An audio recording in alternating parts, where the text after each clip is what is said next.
Салам алейкум, добрый день, уважаемые коллеги, дорогие наши гости, участники Олимпиады и мэра города Грозного Кадырова Масамагомеда Шахмамедовича. Приветствую вас на закрытии и подведении итогов 4-й Грозненской Олимпиады по функциональной грамотности. Эти несколько дней объединили здесь людей, которые не боятся учиться, попробовать новое и работать в команде. И очень важно отметить, что развитие образования и проведение подобных мероприятий в нашей республике возможны благодаря постоянной поддержке руководства региона, Центральной республики России Рамзана Ахматовича Кадырова.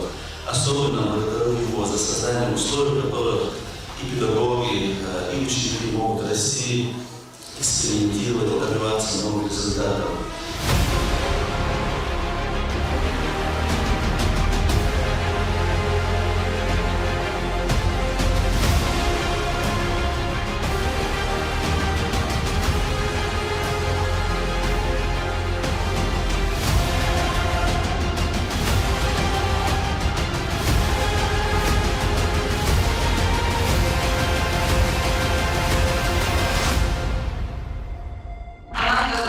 Чеченской Республики стала образцом для России.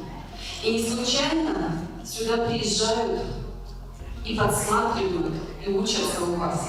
Хотят сделать такую же крепкую образовательную семью, в которой и жить, и учиться, и развиваться большое счастье и большое удовольствие.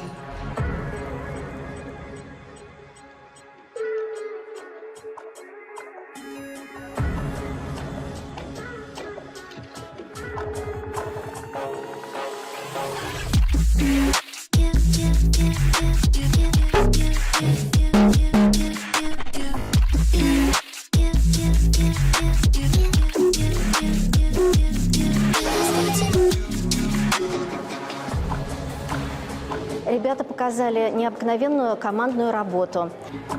То, что было сделано, это великолепно.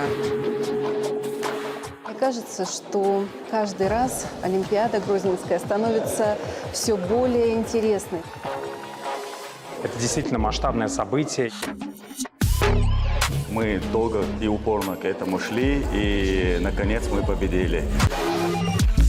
Переполняли эмоции, переживания, все вместе взятые. Но мы, как команда, показали очень хороший результат и гордимся этим.